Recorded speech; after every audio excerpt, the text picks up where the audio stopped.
Todo joelho se dobrará e toda língua proclamará que Jesus Cristo é o Senhor. Todo joelho se dobrará e toda língua proclamará que Jesus Cristo é o Senhor. Nada poderá me abalar, nada poderá me derrotar, pois minha força e vitória tem um nome, é Jesus. Nada poderá me abalar, nada poderá me derrotar, pois minha força e vitória é Jesus.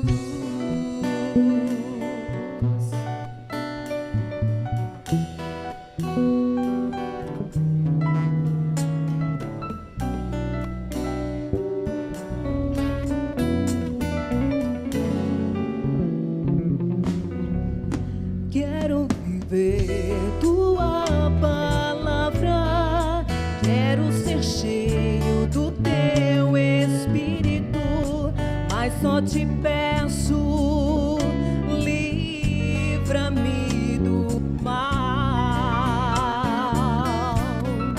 Quero viver tua palavra, quero ser cheio do teu Espírito, mas só te peço, livra-me do mal. Nada poderá me abalar, nada poderá me derrotar, pois minha força e vitória tem um nome, é Jesus. Nada poderá me abalar, nada poderá me derrotar, pois minha força e vitória é Jesus.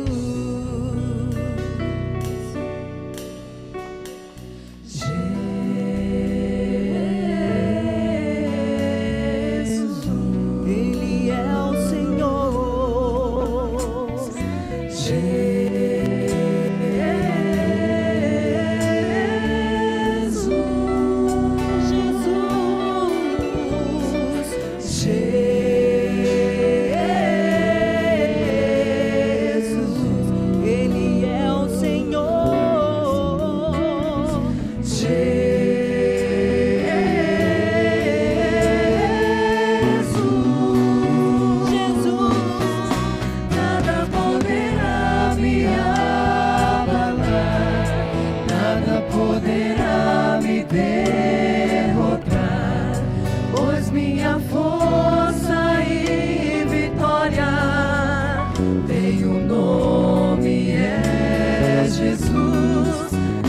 Poderá me abalar, nada poderá me derrotar, pois minha força e vitória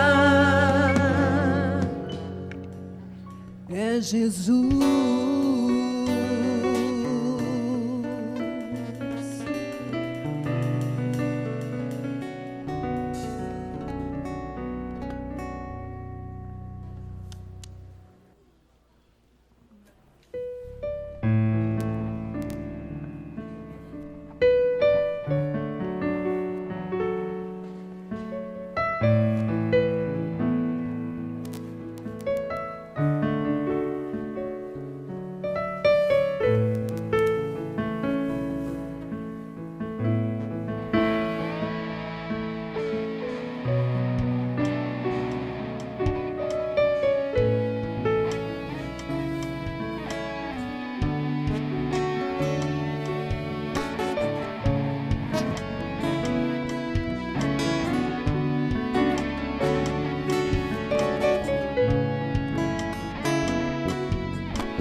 Hoje é dia de libertação. Inimigos não se levantarão. Por ti eu lutarei. Por ti eu lutarei.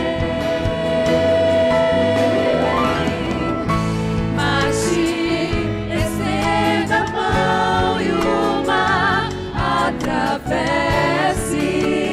Eu sou o Senhor, ouvi suas preces. Eu abrirei caminho onde é impossível. No meio das águas, tu passarás, meu filho. Adiante de ti, meu anjo irá. Exército algum te alcançará. Nenhuma será muro ao teu redor.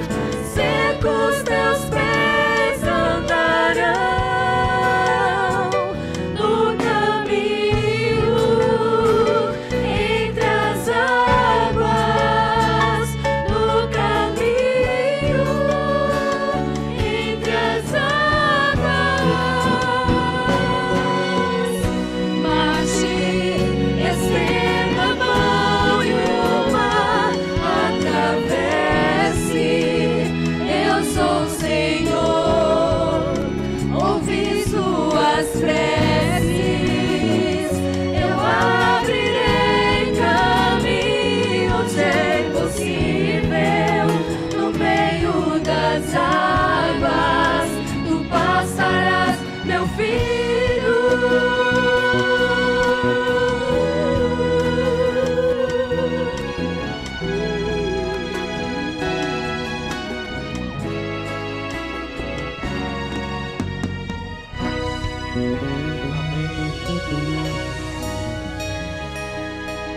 Amém? Glória a Deus. Vamos convidar todos nesse momento a colocarmos todos de pé para entoarmos o hino de número 259.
que vale o meu esforço se não tiver amor? Pra que servem as teorias se não tiver amor? E falar com eloquência sem estar em comunhão não atinge o coração. Mas,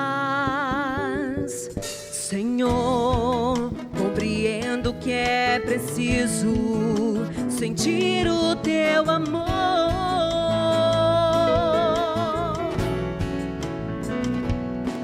Senhor, eu entrego o meu viver, dedicando todo ser ao poder redentor desse amor.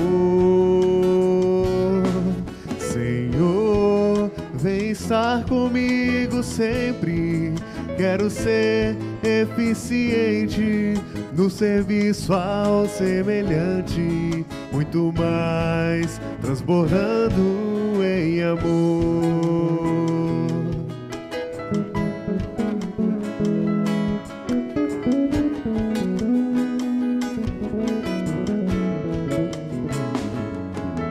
Senhor, quero dar meu testemunho, vivido em teu amor, auxiliar alguém aflito, servindo por amor, inspirar no teu exemplo, muita gente sem amor, que precisa ver a luz de Jesus. Senhor, que eu aceite ser teu servo, somente por amor.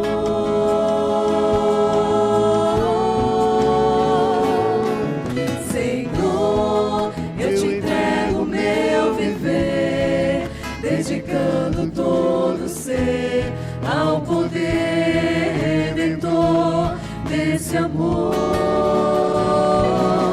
Senhor, vem estar comigo sempre. Quero ser eficiente no serviço ao semelhante, muito mais transbordando em amor.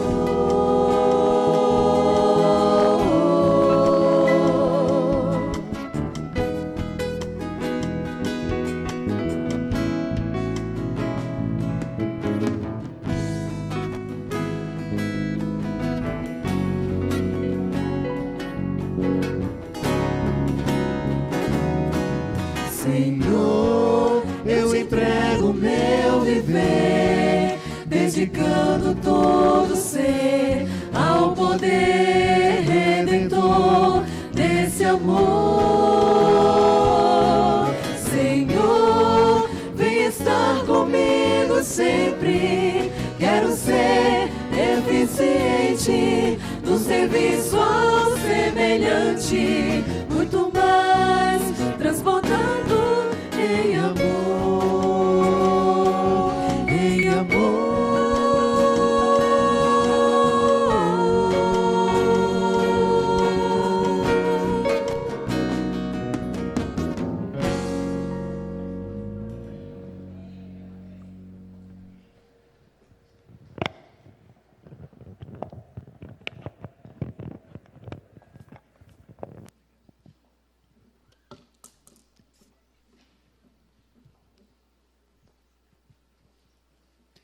Bom dia a todos, bom dia, um bom sábado.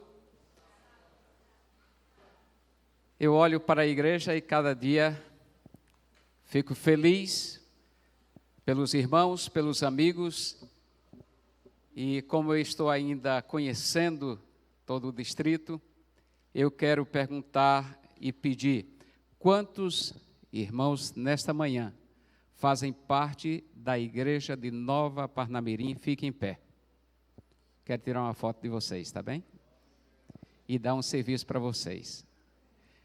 O serviço que tenho para dar para vocês é o meu abraço, mas que vocês olhem para quem ficou sentado e faça-os levantar com um abraço, tá bem?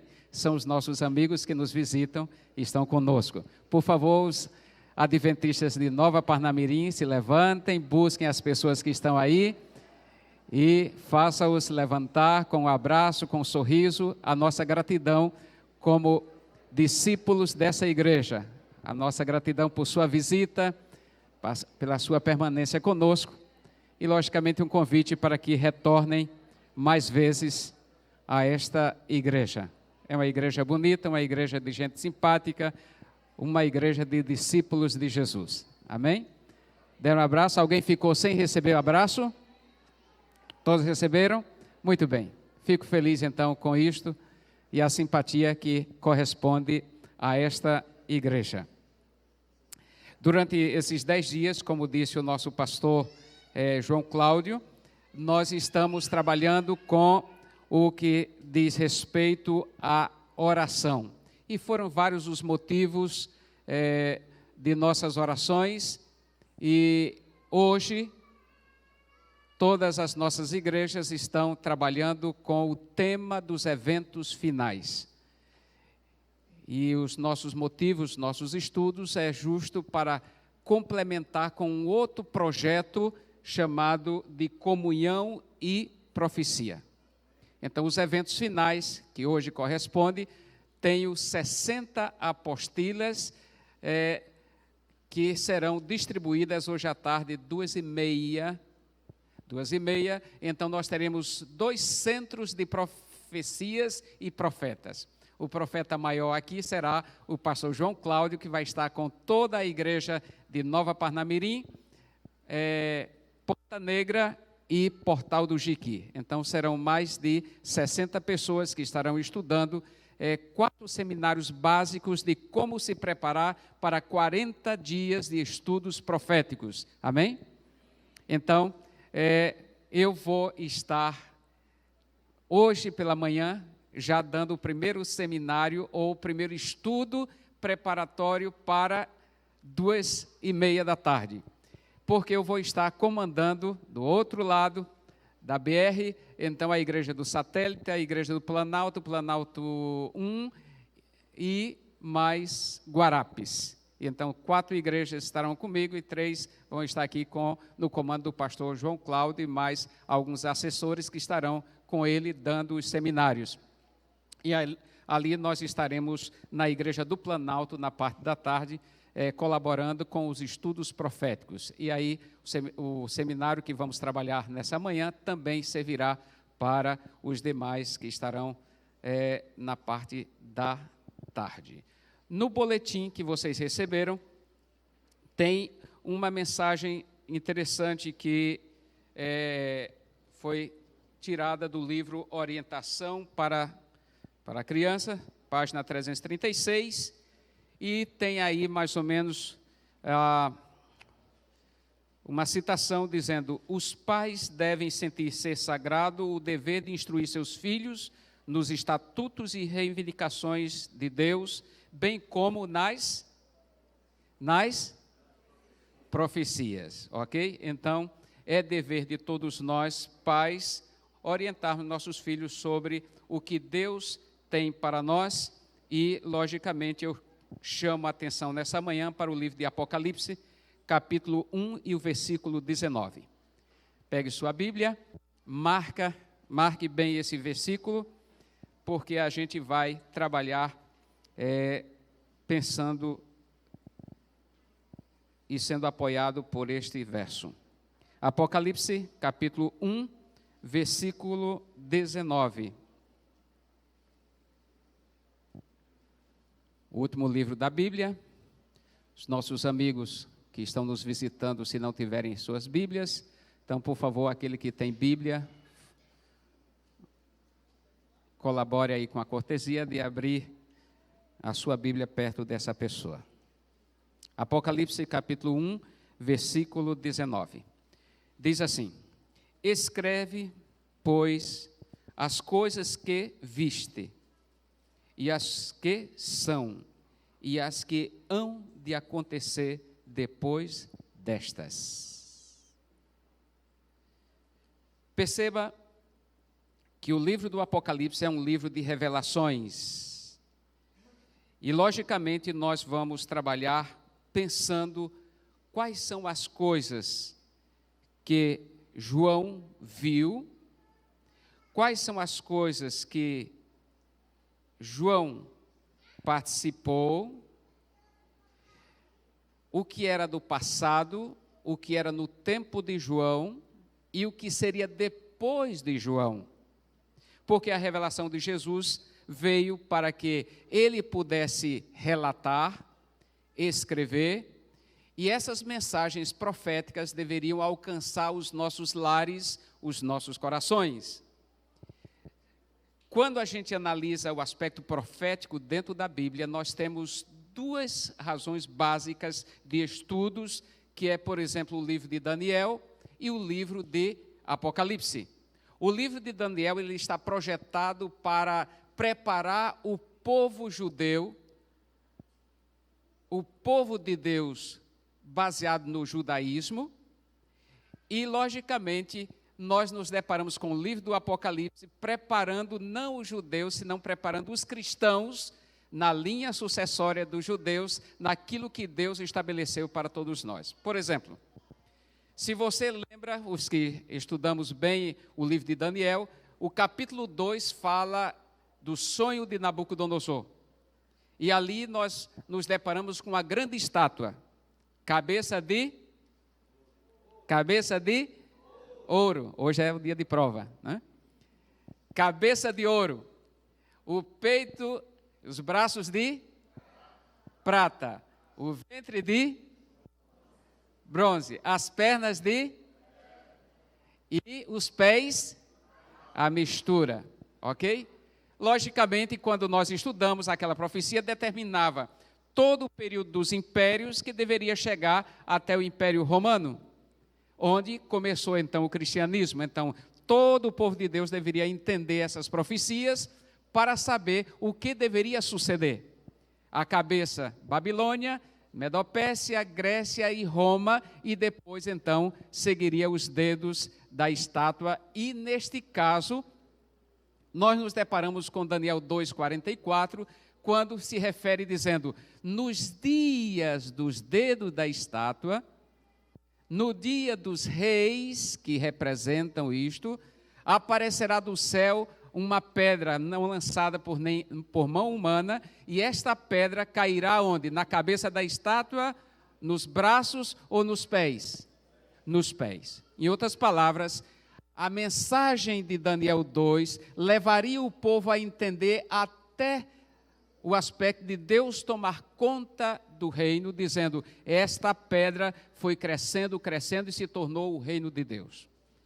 Quando a gente chega e abandona Daniel 2 e pega Apocalipse 2 de Daniel, 2 de Apocalipse, então a gente vai se deparar com outra história de crescimento profético, de épocas que prepara o povo para o mesmo fim daquela pedra que deveria chegar nos pés da estátua.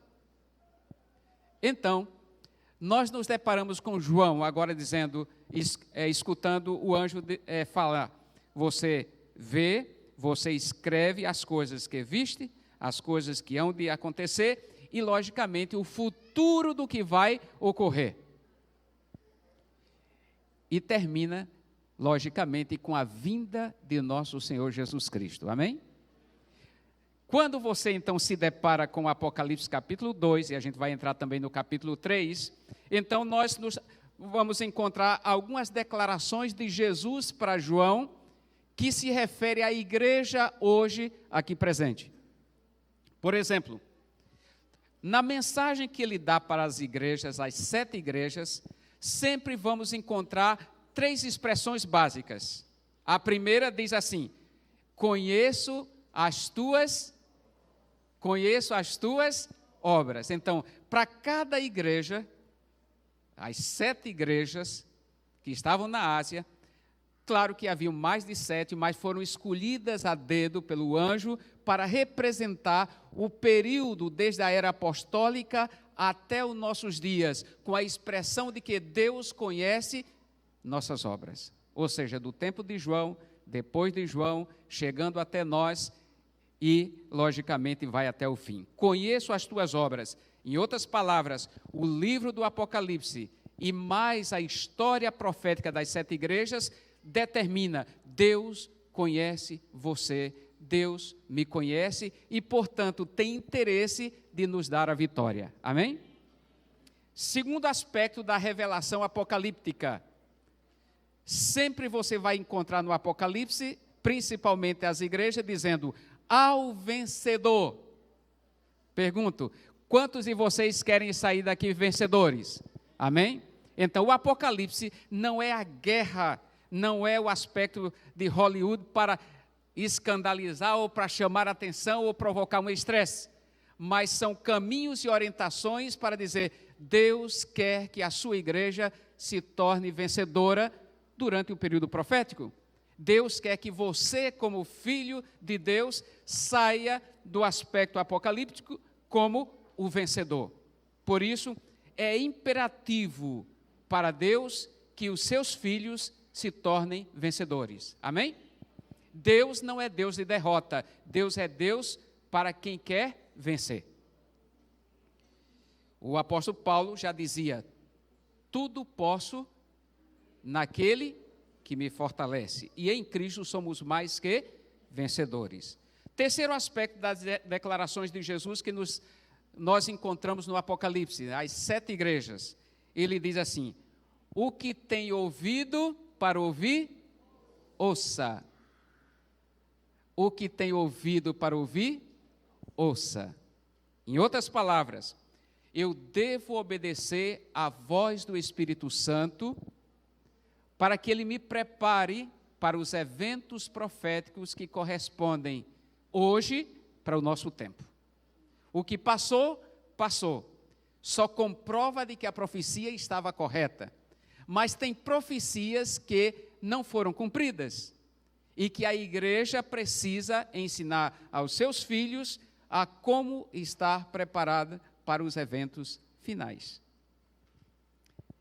Com tudo isto, a gente vai compreender, número 1, Deus tem interesse pelo seu povo. Número 2, o que é apostasia, ou seja, o abandono de Deus é coisa má.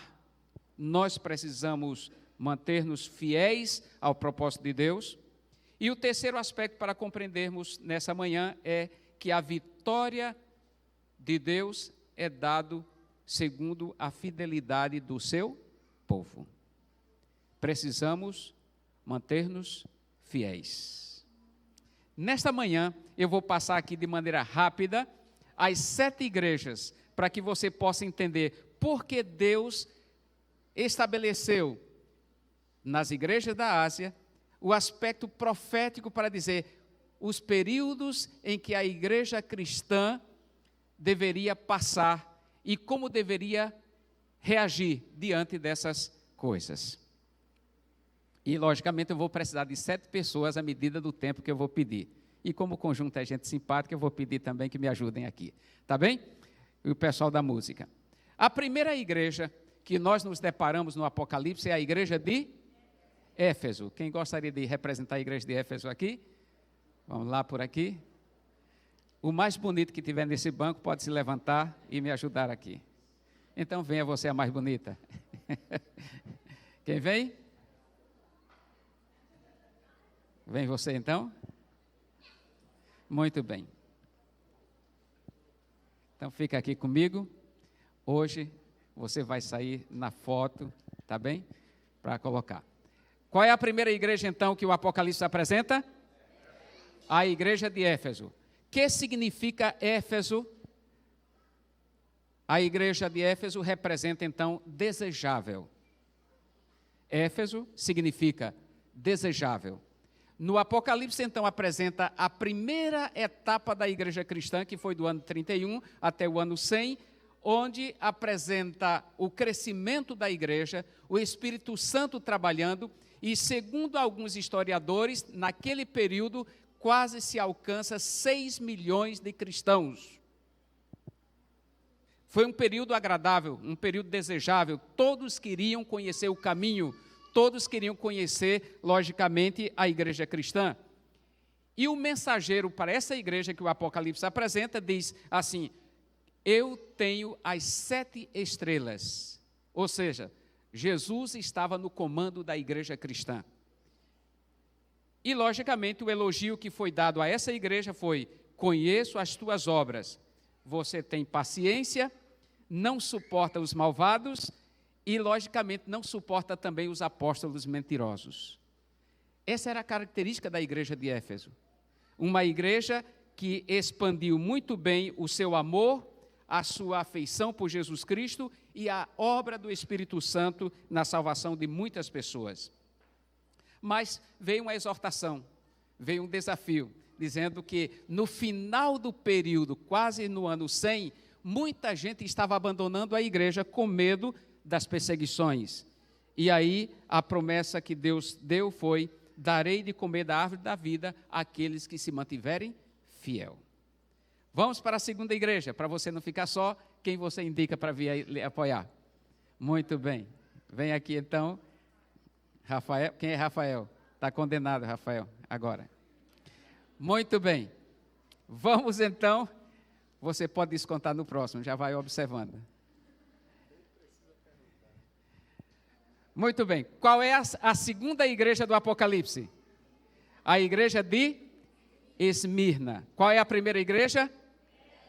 Éfeso. O que significa Éfeso?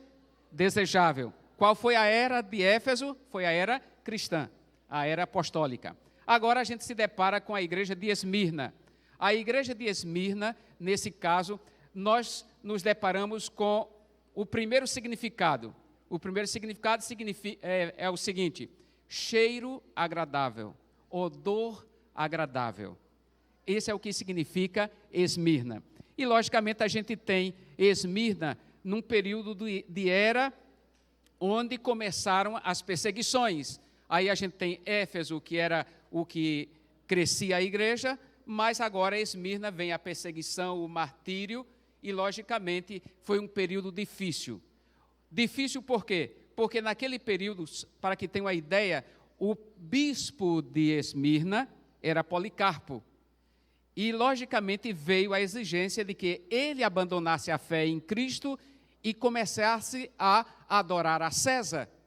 E como ele não aceitou, ele foi queimado no ano de 168 depois de Cristo.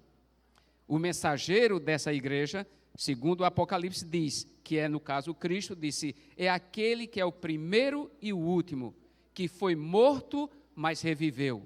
Está aí em Apocalipse capítulo 2, de 8 a 11, apresentando isso. Então, o elogio que tem para essa igreja é o seguinte: conheço o teu sofrimento, conheço tua pobreza, e nesse caso, a perseguição que o Apocalipse apresenta ocorreu com Diocleciano no período da perseguição de 10 anos, de 303 até 313. E aí a Bíblia apresenta como a tribulação dos 10 dias, um dia, um ano, e durou justo esse período. Por que devemos entender isso? Porque, no caso, a promessa dada e a exortação dada para o povo dessa igreja, desse período, foi: mantenha-se fiel até a morte e dar-te-ei o quê? A coroa da vida. Então, naquele período de perseguição, o que se exigia era fidelidade, porque o tempo era difícil. Já sabe quem vai descontar? Muito bem. Quem é que você chama? Muito bem. Então, chegou o representante de Pérgamo, ok? Quis tirar foto, mas agora ele que vai sair na foto, né? Na hora do almoço você desconta, tá? Muito bem. Qual é a terceira igreja? A igreja de Pérgamo. O pessoal não está vendo lá, não. Isso, pronto. Qual é a igreja? Pérgamo. Qual é a primeira? Éfeso. Qual é a segunda? Qual é a terceira? Pérgamo. Na questão de Pérgamo, vocês percebam como o tempo vai mudando. A era apostólica, a era de perseguição e agora vem a era de compromisso. Por que a era de compromisso? Porque naquele tempo começa a época imperial, onde Constantino entra na história também a questão do papado, e foi o período do século V, VI e nessa era de compromisso havia já a união de Estado e Igreja, havia a política e a fé misturada, e logicamente nesse período começou a Igreja Católica. Haviam 2 papas, neste período aqui de Pérgamo. Constantino estava por ali, naquele período, e o que ocorre é que havia um papa em Roma e um papa na França. E agora se dividiram, porque um ficou cuidando do que era a Igreja Ortodoxa e outra criado a Igreja Católica Apostólica Romana. Muitas vezes a gente pensa, de onde vem a Igreja Católica? Vem lá desde o tempo de Pedro, foi o primeiro Papa. Não, a Igreja Católica começou aqui nesse período, já depois do ano 300, onde começamos a entender que a Igreja passou a ter, deixou de ser a Igreja primitiva, ou a Igreja cristã, a Igreja apostólica, e passou então agora a ter 2 ramificações, dividido o cristianismo em 2. O aspecto da Igreja Católica Apostólica Romana, primeiro grupo, segundo grupo, a Igreja Ortodoxa para o período ou para o povo da Europa, ok? Do restante da Europa. E, logicamente, nos deparamos com o elogio que foi para esse período, dizendo que o povo vivia na fidelidade, mas foi separado, porque, nesse caso, não negou a fé, mas tinha um problema, que foi a exortação, de acordo com Apocalipse 2, 12 a 27. Diz, está o trono de Satanás, e convido a vocês que abandonem as doutrinas falsas de Balaão e dos nicolaítas. Bem, a gente precisa entender, Balaão significava as ações do paganismo, de abandonar Deus e começar a adorar a natureza, bichos da natureza ou qualquer coisa. E os nicolaítas, quem eram os nicolaítas apresentados no Apocalipse? Eram aqueles que tornavam a religião num banquete de sensualidade ou de sexualidade. Nicolaítas significava a imoralidade entrando na igreja, e para Balaão significava entrar o paganismo na vida cristã. Foi um período difícil de compromisso misturado, Estado e fé, costumes, etc. E aí tivemos um período muito difícil. E a promessa que nós encontramos é: darei do maná escondido uma pedrinha branca e um novo nome para aqueles que não estão envolvidos com Balaão, nem com os nicolaítas. E foi justo nesse período, no dia 7 de março, nesse período de Pérgamo, que Constantino, por estar envolvido com a religião e a política, que ele começa a trazer para a igreja muita gente. Vamos imaginar você agora, pense você na seguinte situação: se Silvio Santos, ou Pelé, ou um outro famoso do Brasil, se convertesse e entrasse aqui na igreja de Nova Parnamirim, e todo o jornal, eu não sei mais quais são os jornais aqui de Natal, me lembro de um Tribuna, ainda tem Tribuna? Ok? Então, saísse na Tribuna, na Rede Globo, não sei mais qual, agora na Nova Parnamirim, chegou Silvio Santos e Pelé, os novos adventistas da igreja de Nova Parnamirim. Pergunto, próximo sábado, esses bancos caberiam todas as pessoas aqui? Não. Por quê? Por causa de Cristo ou por causa de Silvio Santos? De Silvio Santos ou de Pelé. Então, o que ocorre é que, naquele período, Constantino agora se declara cristão. E ele dá o decreto de liberdade de culto. Mas, ao mesmo tempo, as pessoas vinham para a igreja, não por causa de Cristo, senão vinham por causa de Constantino. E a igreja foi crescendo. E com isso foram entrando algumas coisas, e no dia 7 de março, Constantino determina, 7 de março de 321, perdão. E nesse dia, então, Constantino decreta que as pessoas deveriam ter o seu culto, não mais no dia de sábado, conforme a Bíblia, mas que deveriam ter o seu culto, que dia? No domingo. E ninguém se opôs a Constantino, senão um pequeno grupo que começou a sair da igreja e disse, olha, vamos mudar a coisa. A Bíblia diz que o dia para se guardar é o sábado, mas agora Constantino, que antes era pagão, começou a colocar o dia de domingo para ser o dia a ser guardado. Aí começa o quarto período, o período de Tiatira. Quem? Manuel. Quem é? Emanuel. Quem é Emanuel? Vem cá, Emanuel. Tem dois? Não, só um. Ok?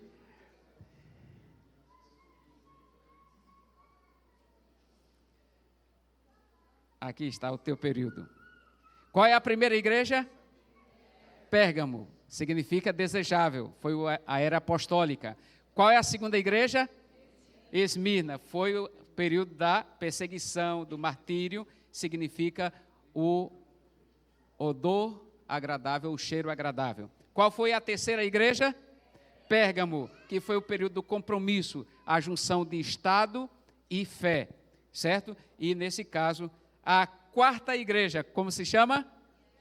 Tiatira, que representa o período da apostasia e, logicamente, o nome Tiatira significa cântico do trabalho, cântico do serviço.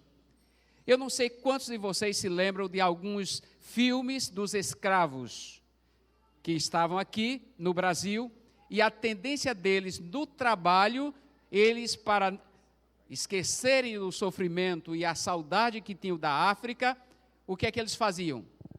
Cantavam. Então, para manter o ritmo, para manter o trabalho, então, foram criados vários cantos.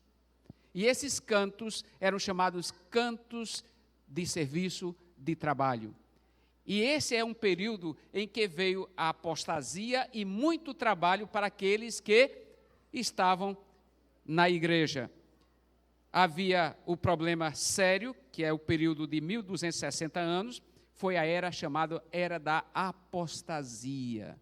As pessoas abandonaram a Bíblia, as pessoas abandonaram e viviam puramente com penitências, indulgências, idolatria, pagavam, nesse caso, para perdão dos seus pecados.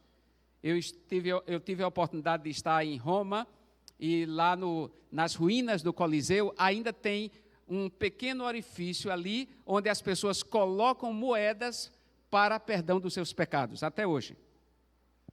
E você vai ali e diz, se você coloca tantas moedas em dólar, você tem tantos meses de perdão de pecado.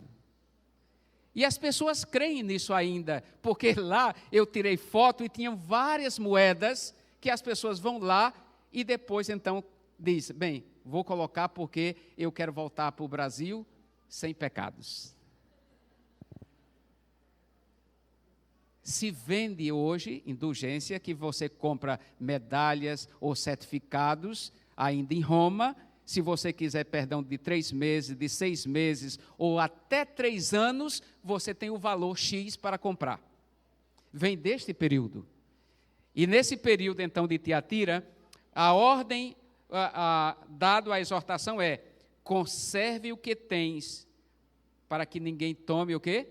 A tua coroa. Mas, em realidade, o que tens até que eu venha, porque a coroa ainda está prometida para a penúltima igreja, que é a sexta igreja.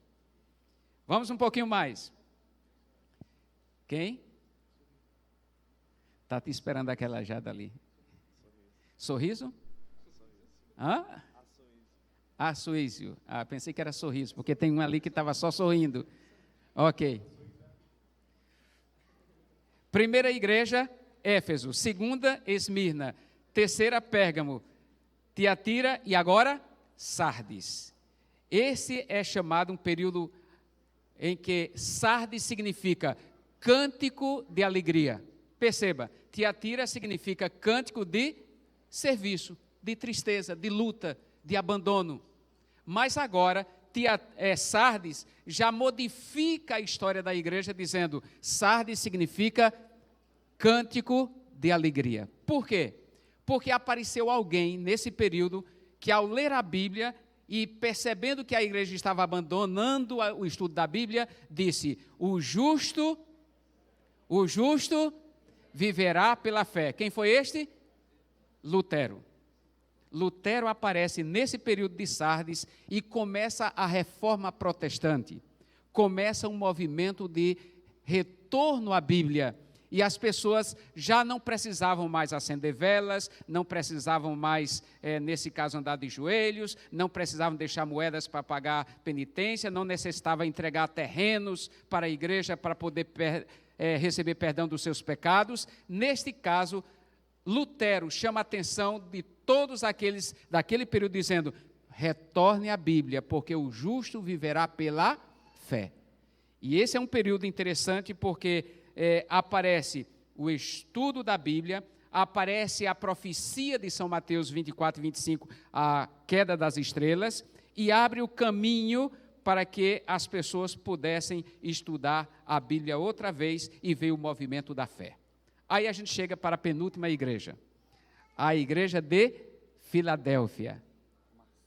Marcílio, quem é Marcílio? Onde está Marcílio? Olha, Marcílio, descobriram você aí. Então, nesse período de Filadélfia, a gente vai se deparar já com algo impressionante. É o período, nesse caso, que a gente se depara com, não o cântico de alegria, mas agora do reavivamento, porque Filadélfia significa amor fraternal.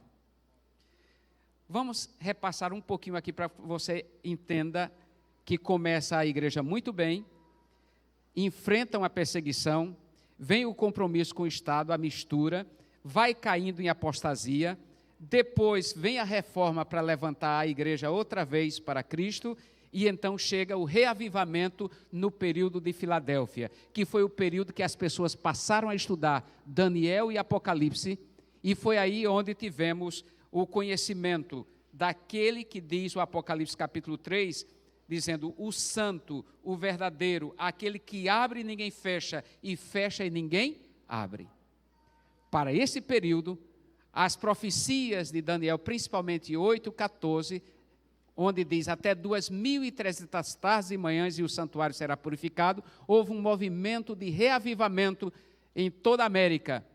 Infelizmente, apareceu Guilherme Miller, não infelizmente por ele, senão pela grande situação de engano que houve ao interpretar 8:14. Se pensou naquela época que seria a volta de Jesus, que seria o fim do mundo.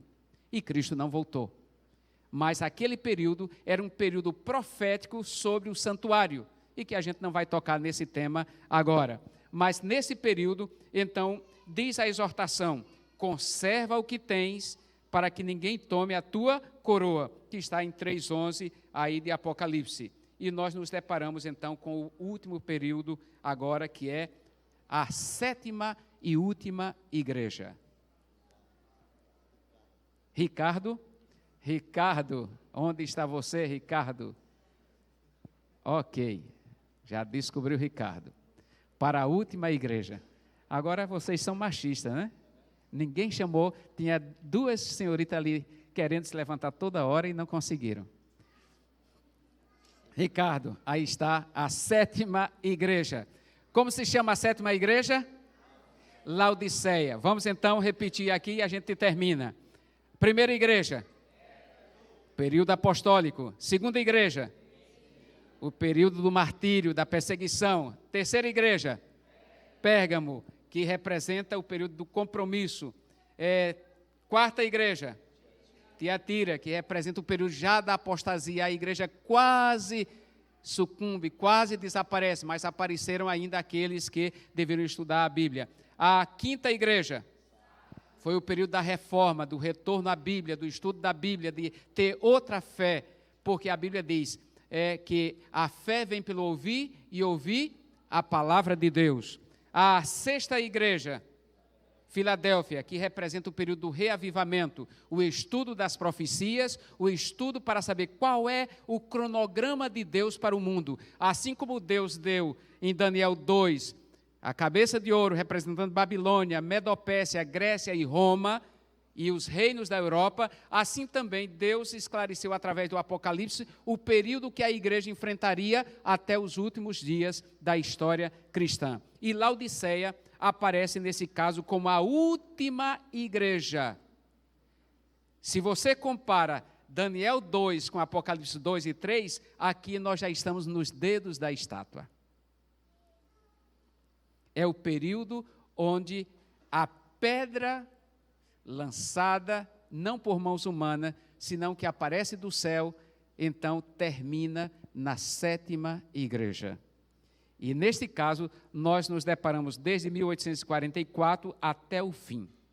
Neste período, começaram a aparecer várias igrejas modernas, várias igrejas que começaram a estudar profecias e estudar a Bíblia.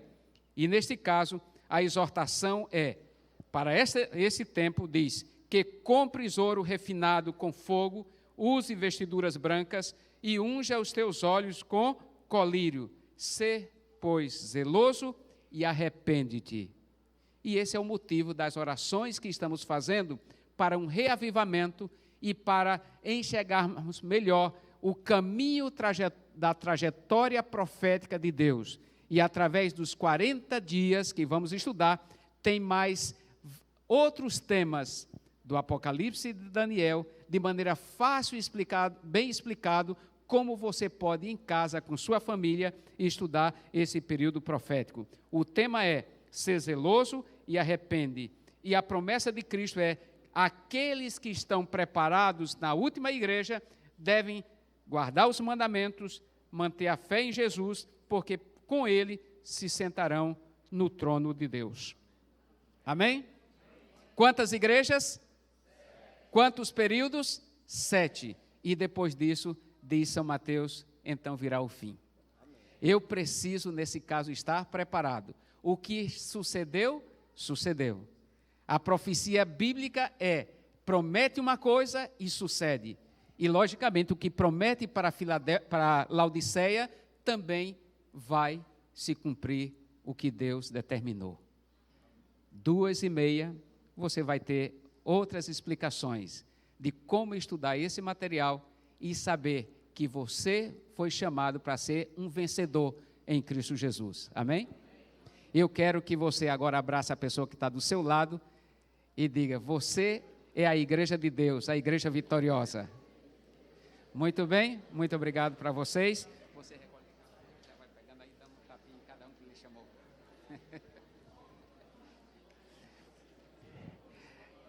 Ser fiel até a morte e dar-te-ei a coroa da vida.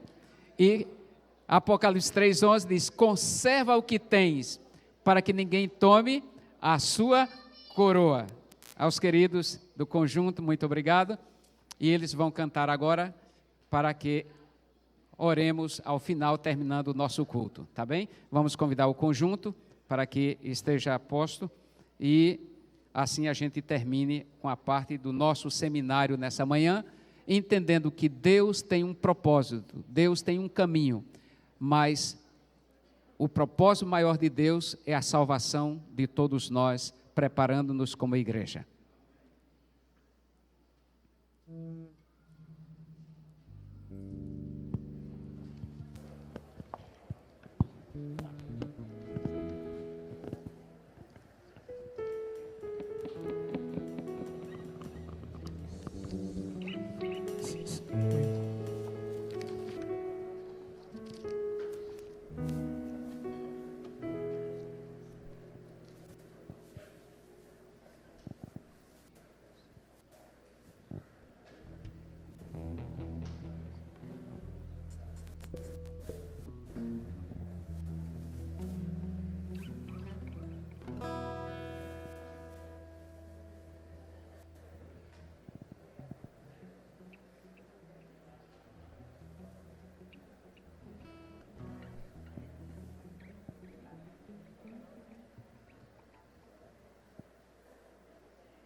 sejas meu universo.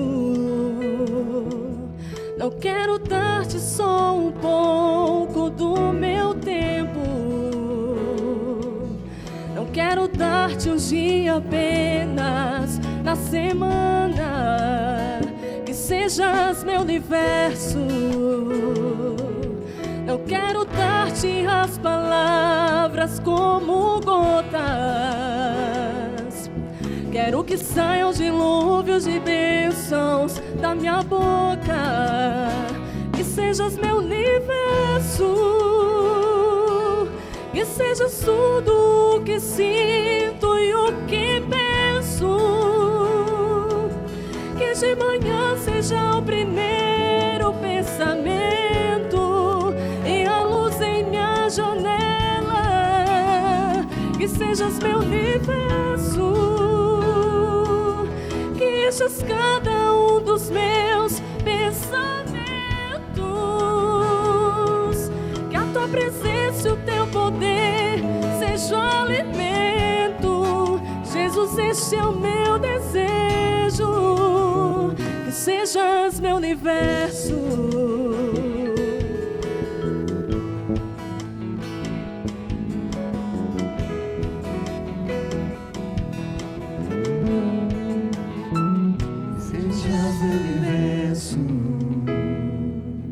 Não quero dar-te só uma parte dos meus anos. Te quero dono do meu tempo e dos meus planos. Que sejas meu universo. Eu quero a minha vontade, quero agradar-te. E cada sonho que há em mim quero entregar-te.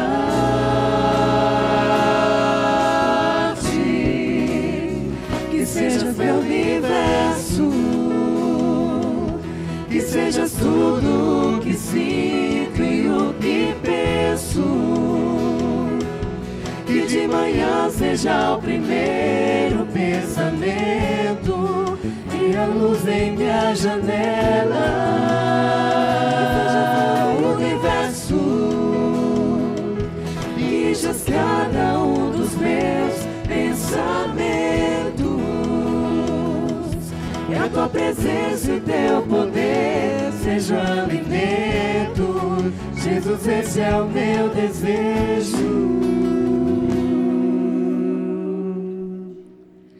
Que sejas meu universo.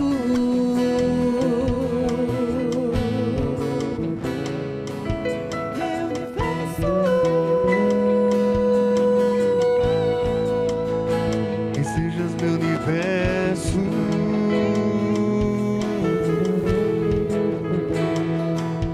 Meu universo. Que sejas meu universo.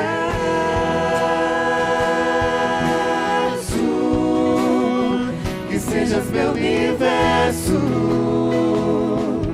Que sejas tudo o que sinto e o que penso. Que de manhã seja o primeiro pensamento e a luz em minha janela. O universo enches cada um dos meus pensamentos. Que a tua presença e teu poder sejam alimento. Jesus, esse é o meu desejo.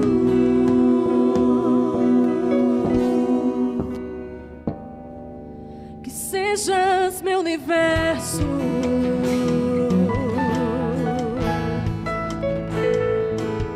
Meu universo.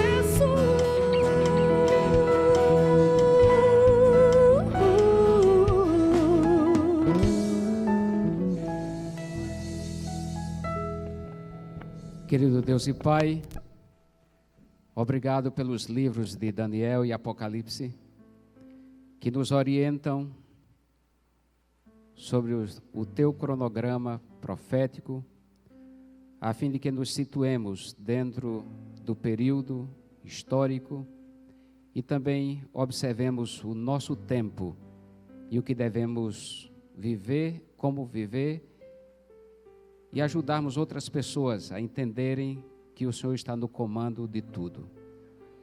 Por isso, acompanha-nos de retorno aos nossos lares e também aqueles que estarão juntos na confraternização, que o Senhor possa abençoar os alimentos, ao mesmo tempo as nossas decisões a serem tomadas que sejam ao teu lado.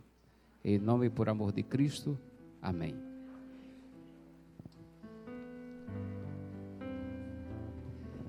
Muito obrigado, Pastor Brito. E nós queremos também agradecer ao grupo Luminous. E eu esqueci de mencionar, eles são da igreja de Igapó. Obrigado por terem embelezado então aqui a nossa adoração nesta manhã. E queremos agradecer a todos aqueles que também participaram desta adoração, em cada uma de suas funções. Nós queremos só dizer o seguinte, que lá embaixo nós teremos agora um almoço, e aqueles que estão em jejum, nós teremos lá também uma mesa de frutas, se não quiserem então participarem do almoço, ok? Que Deus nos abençoe, para que às 2:30 estaremos aqui para darmos continuidade à nossa adoração.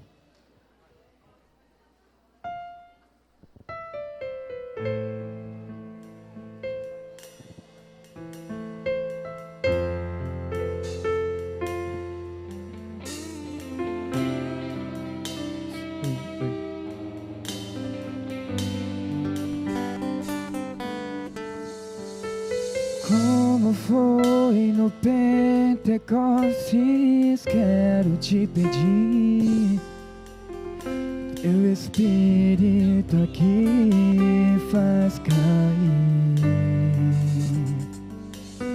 pois já não aguento mais essa agonia, essa vida de hipocrisia. Vem e mora em mim, vem purificar todo meu viver, quando a chuva de glória e poder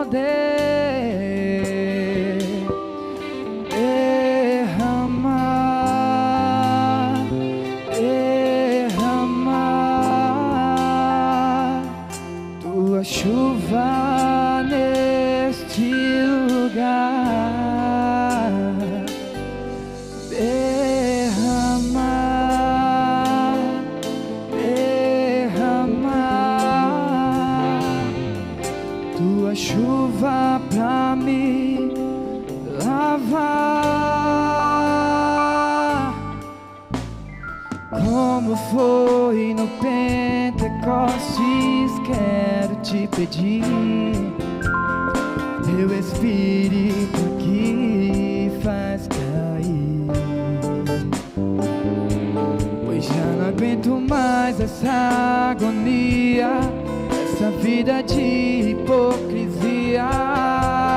Vem e mora em mim, vem purificar todo meu viver, quando a chuva de glória e poder derramar, derramar tua chuva neste lugar,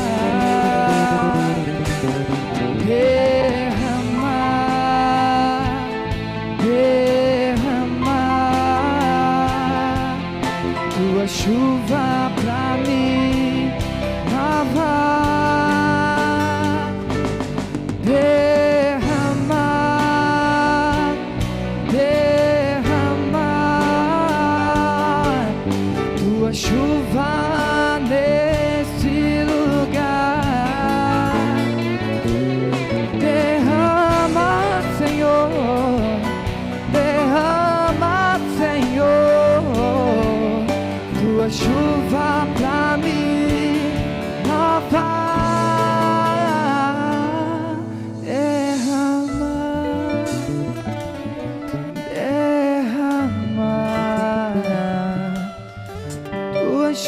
chuva neste lugar.